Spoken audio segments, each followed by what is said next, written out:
Greetings, ladies and gentlemen. I am petty. I am small-minded. I am stubborn. I regard my own opinions as superior to other people's. But you know what else? I don't give up. I don't give in. Not when I think I'm right. And books. Books are an issue, apparently, because I don't mind, as I have said, you doing what you want so long as it doesn't impinge on other people. What I mind is when you think your subjective opinion is objective fact. I have no problem with you saying, you know what? I don't care what you think, because this is my opinion, this is my subjective thoughts, my own head. You don't know my own head. You cannot conceive of an argument that will fit with the subjective parameters of what I consider a good argument, so yeah, I'm not going to bother with you. I'm fine with someone just being like, I don't care, my own thoughts, do what you like, not my stuff, I don't care. I have no problem with someone disagreeing with me like that. I have a problem when people don't just disagree with me. They say, you have lost, you are wrong, you are objectively wrong, and if you are going to continue doing this thing, I will stop you because you need to be stopped. And that's just what my friends did! Ah, Christ. And the thing is that that's why I'm doing this video. Because you people, YouTube, you don't care about me, about my opinions.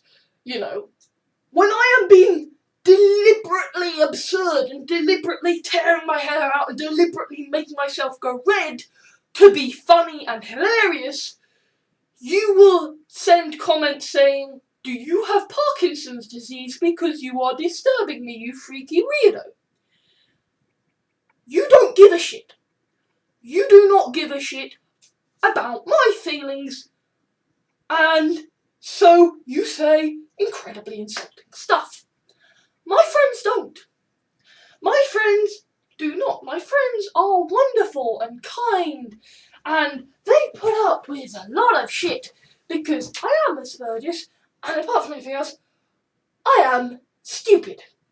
I am stupid and I have hang-ups and issues that these people have to deal with to kind of tolerate me and be in my company at all. So when these people who are, by their very nature of being my friends, very tolerant, decide to come down on me like a ton of bricks because, oh my god, you are so wrong, I must correct you, then I think, ding, ding, ding, we have a winner. We have a subject to use on YouTube and to pursue mercilessly. Because if my friends will come down on me like a ton of bricks, then you guys on YouTube sure will. And discussion, comments, that's how you get views. I mean, hell, most of the videos that have gotten hundreds, thousands of views have been from people who have seen my video, said, you're an annoying piece of shit, I hate you, let me share this video to somewhere where you will get loads of comments saying you're an annoying piece of shit. That's just the plain economics of YouTube for me. The more annoying I am, the more you hate me, the more you're likely to share it to other people who hate me, and the more I'm likely to get legitimate viewers, the more likely I am to get views, and so it snowballs until I get better and better and better. So, this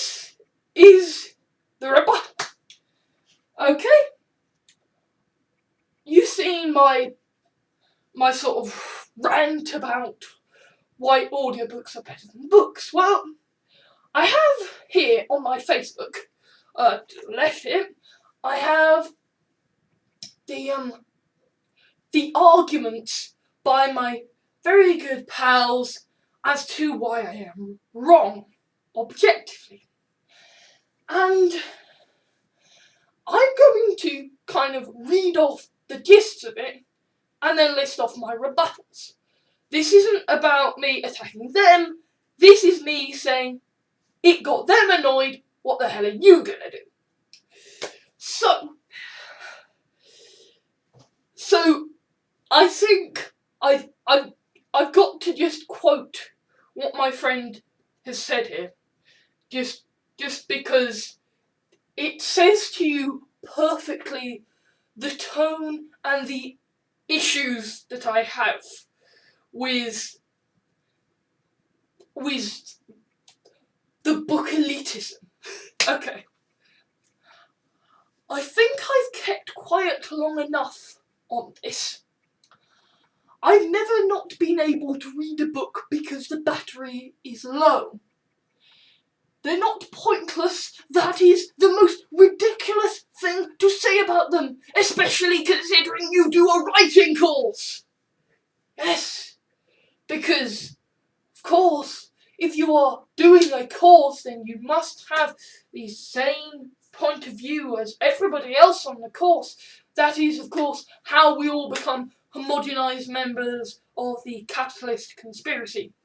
No, he didn't. There was no mention of capitalist conspiracy of homogenization, but it is very much implied. Oh, you are doing a course. How can you be a writer and not love books? Kind of, maybe starting to see something, yeah? Okay, so here are his arguments. Okay, first, there is the battery being low. Okay, and then there's the kind of a lovely ontological paradox, which is that, well, which essentially amounts to books aren't pointless. If they were pointless, then they would have been superseded, like DVDs superseded VHS. So yeah, like, you know, people still like them and buy them, so therefore they're not pointless. Yes, because, you know, it's not like DVD and Blu-ray and VHS and Betamax were different patented formats for storing media owned by different companies that had actual format wars. No. It's not at all to do with the fact that books are so fucking old. They supersede the idea of being limited, you know. Nobody owns the patent for books and thus will go out of business and stop producing books and thus will stop producing books when they go out of business, you know. It's just, that's it. We are talking about industrial standards here. Industrial standards are bought from different patents, and you have format wars, and then the victor becomes in charge until the next format wars come along, and then you generally have a period when DVD and when VHS and sort of DVD and Laserdisc are side by side, and then you have a situation where you have like DVD and then Blu-ray or HD DVDs, and it's just a case of, okay, the new contenders come along and they have to fight it out in terms of it's almost like a democracy of capitalism, you know. We decide who is going to be the default format by buying whichever one the most. Then the other one goes out of business and the industry decides, okay, the consumers have decided on this specific format, so therefore that specific format is now going to be the industry standard. And that is how we have DVDs superseding VHS. That is how we had, that is the whole thing with Betamax and VHS. It's format wars. It isn't to do with, oh, well, if books were, pointless, then, people would have stopped buying it. No, it's not that. I mean, yes, books still have a point. Because, as my good fellow goes on to mention, he says something there about personal interpretation, but I'll come back to that later, because I've got quite a bit to say about that.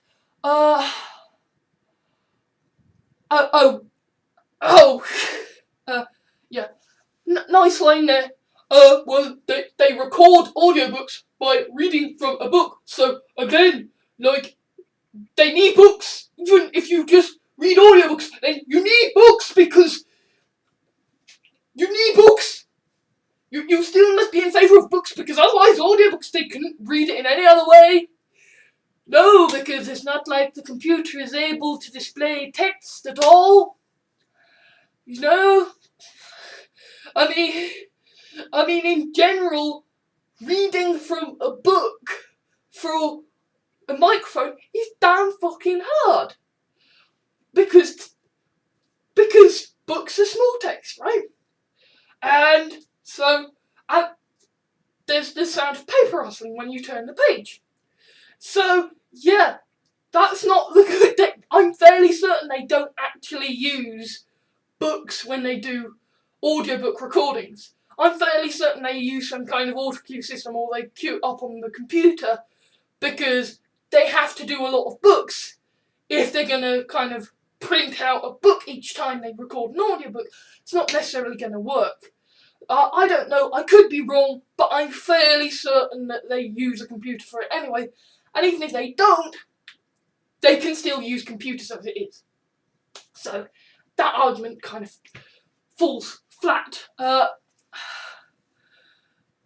Reading is fundamental to learning. Yeah, I'm not going to question that, because, I'm reading this guy's comments on Facebook. I'm not ever going to say that children shouldn't read.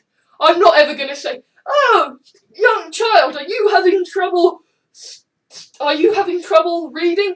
Why, then go ahead and, and just listen to an audiobook. I prefer audiobooks because I am an adult and I am in the modern world and I read all the damn time on bloody Facebook. I don't need to learn to read by reading books. I have the computer. I just prefer audiobooks because it's a much easier format for digesting long stories. I would rather listen to 8 hours of story than read for 8 hours. But there is... but even then, it's like, yeah, books are a good thing to have when you're learning, but again, Kindles can do the same thing, I'm anti-books. I'm not anti-text in any form. I'm not anti-reading. I am anti-dead tree books and the elitism that has with it. Okay. Okay, Oh, books are cheaper than the initial cost of ebooks. Yes. But if you can afford a computer, then you can afford a Kindle, and hell, you can get a Kindle app for your computer. So it's literally like the argument books are cheaper doesn't work if you have a computer, if you have a smartphone, if you have any kind of electronic device capable of having the Kindle app on it. Because then you just, or even you convert it using Calibra, a sort of free open source piece of software that will convert from any paid format into PDF or into a different paid format. So that argument isn't valid. Yes, it's valid in like third world countries where they're worried about water. Yeah. I'm saying books are not a problem for the first world nations. That's what I'm saying. I have no problem if you say, but I like books because they smell nice. I mean, I can't understand that because I can't smell, but it's like, if it's just a purely subjective, but I like it, then fair enough. It's the idea that books are objectively better, because, again, this guy's commenting on Facebook. Books are not cheaper if you have some way to go on Facebook, because then you can get so many books for free or cheap, and it's just... and so, as a result, they are cheaper. Because, yeah, you have to pay hundreds of pounds to get a smartphone, to get a tablet, to get a computer, or even to get a dedicated ebook. But most of us in England and America and Australia have one, or have at least a computer of some sort. So we've essentially already bought the system, so we might as well read ebooks there. Same with kind of most phones, tablets or whatever have slots for headphones, so you can listen to audiobooks there and all. So that argument is valid to a point, and that point isn't valid when you come to here. Okay, at the moment, books are cheaper than audiobooks, but again, ebooks are cheaper than books on the whole. So, yeah.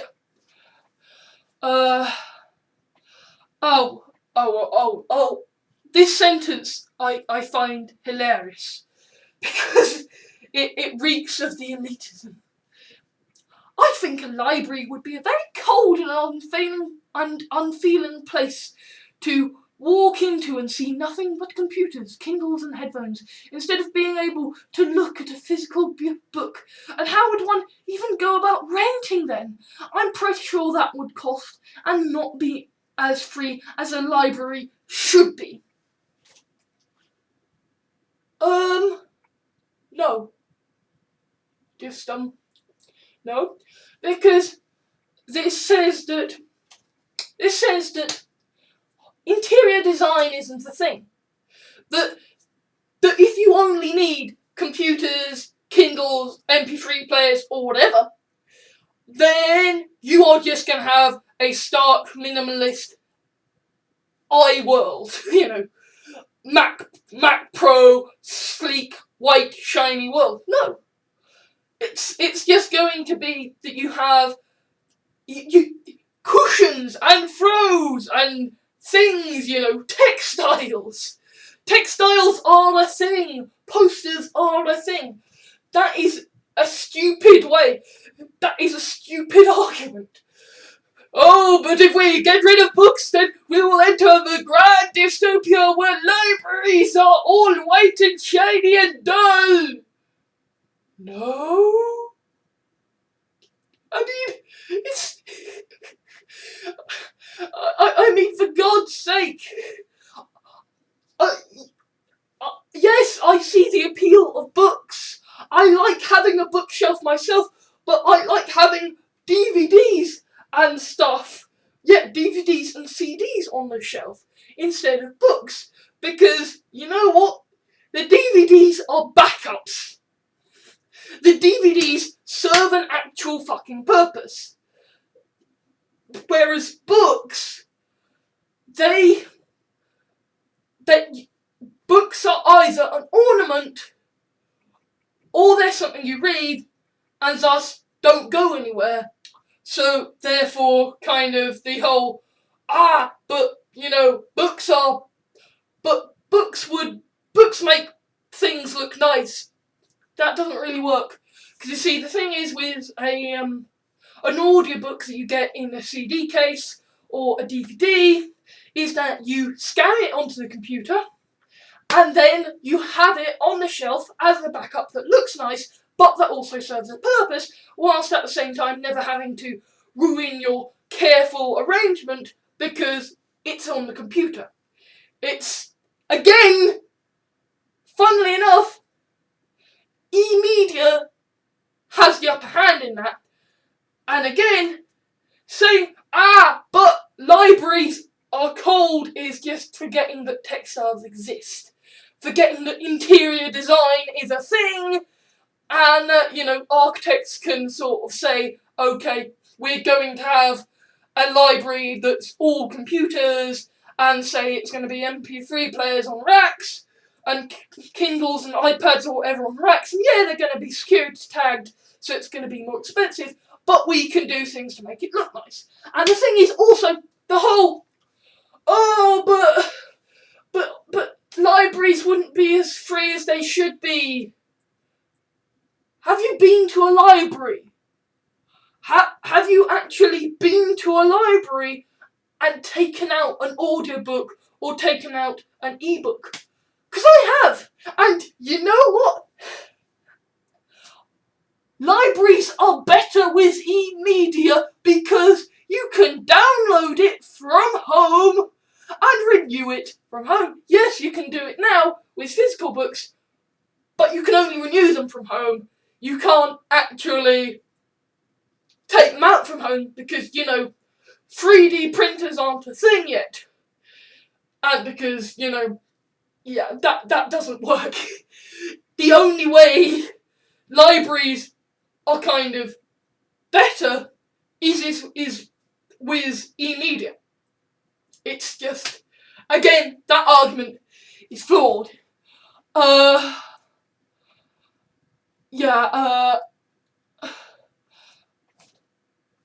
Oh, I love this. This is hilarious. Also, as a final point, I have signed books by Terry Pratchett and Darren Shan, two authors that inspire me. They are some of my proudest possessions. What the fuck use would a Kindle with a pen over it be? I would never read it again. And how expensive would it be to replace them every time I go to a signing?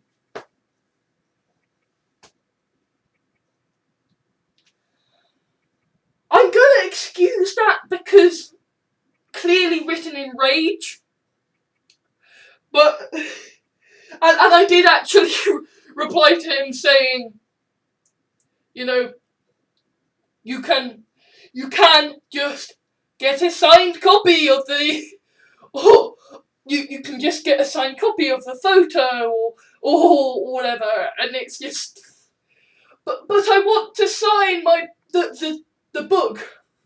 No, because the point he's saying is, the point he said when I said, oh, well, you can just sign a photo or a piece of artwork, he said, no, but I want to sign something they've created, but you're having them sign the cover, aren't you? The cover that they did not create, because by and large, writers don't design the cover art.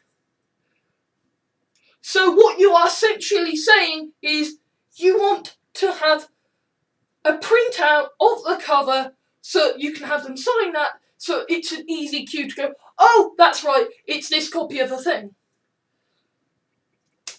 If you were actually signing the text that the guy had written, then you would have rendered it unusable. So the argument falls apart because either you are signing the text itself because the text is written by the person you have gone to see and that is something significant to you, in which case you are rendering your book unreadable, or you're signing the cover, in which case can't you sign the Kindle cover Or can't you sign a printout of the cover and have that on a shelf, maybe? I really don't get that. That is an argument that is purely kind of subjective, but I want to have him sign something that he created, but he's not signing something he created. He's signing something that has been mass published and that he didn't design. It is something that he had attributed to his work by the publisher. That isn't the same thing. The issue you have with Kindles is the same issue you would have with text if you took that literally. And again, it's like ebooks have Kindles have backs to them. And yeah, okay, like, I listen to audiobooks on my computer. I'm not going to go up to Paul Cornell with my desktop computer and say, "Can you sign this, please?" But I don't have to, because I can come along with a piece of artwork I drew, or that somebody else drew for me, or I can have a printout. There are so many other options. This argument is just null and void. Oh, by the way, this might be a bit of a long one, but I've got to do this.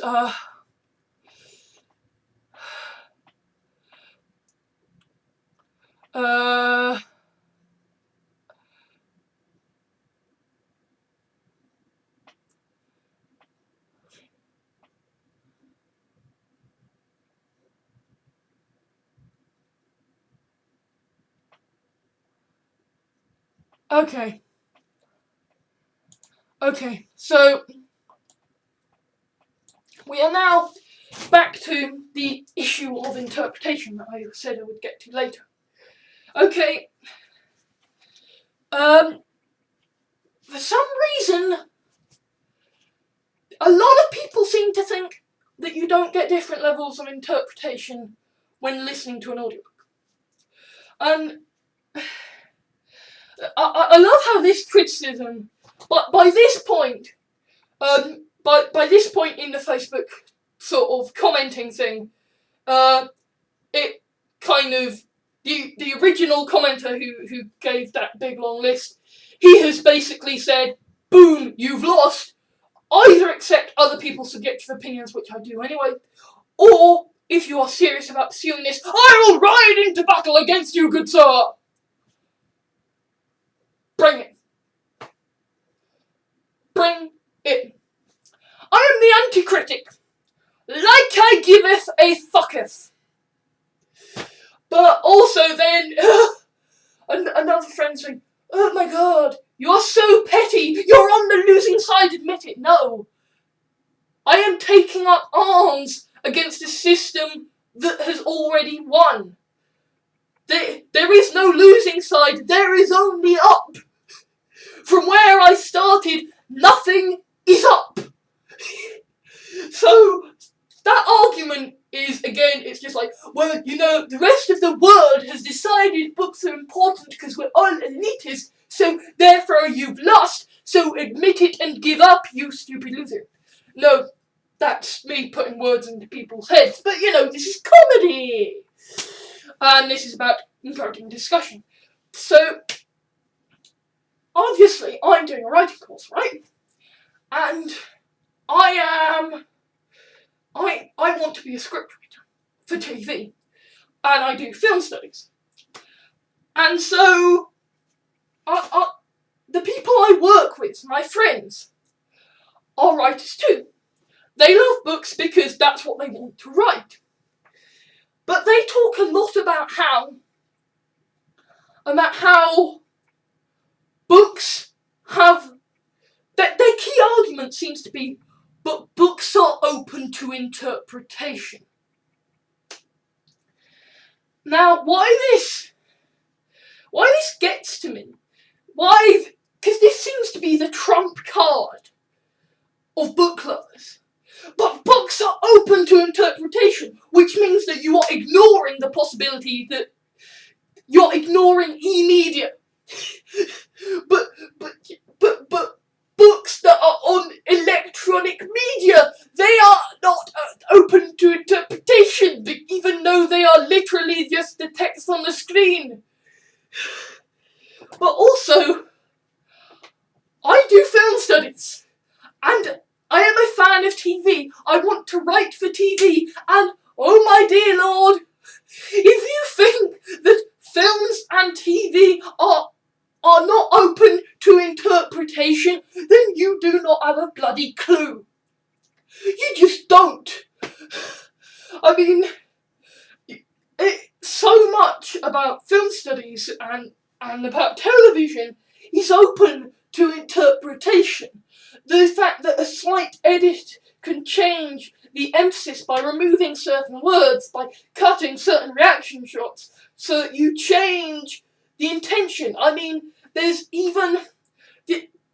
that idea of editing that you have a shot of a guy just looking, just looking into camera, and then you interpose it with shots of, say, soup or a dog or whatever, and it will look like this man is really keenly and intently staring at the bowl of soup or the dog or whatever, despite the fact they're not in the same room.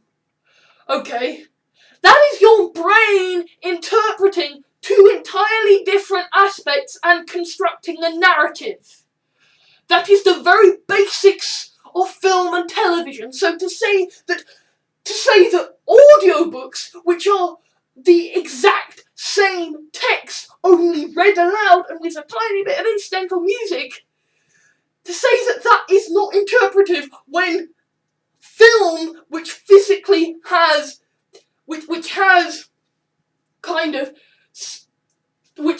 sound, sights, which has Foley artists to create sound effects, which can do things with 3 dimensions and stuff, to say that the audio medium lacks interpretation, where even film and TV does, compared to books, is just, I find that hilariously wrong. Because here is an opinion interpreted as an objective fact as to why books are better than audiobooks. And I presume they are just talking about audiobooks, because they're just flat out wrong if they're talking about ebooks. Well, like the cover of a book that is like a paperback or a hardback, that you get so much different interpretation from the width of the pages and the folding and so audiobooks are the text read aloud. Yes, you are not reading it in your own head. Yes, there is not that direct sense of, there is not that thing that I hate of, oh my god, I have to, you have to identify the pictures, your brain says, okay, that means this, turns it into a word in your head, and then you listen to it as an audiobook in your head. Or at least that's what I do. There isn't that aspect.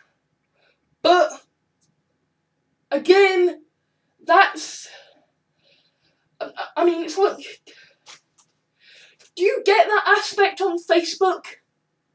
I mean, if this aspect is so important, then aren't more people espousing the wonders of Facebook? Oh my god, I love how on Facebook I can gain so much interpretation from what others say. It's so amazing. Just the level of interpretation that you can get from saying, see ya. It's,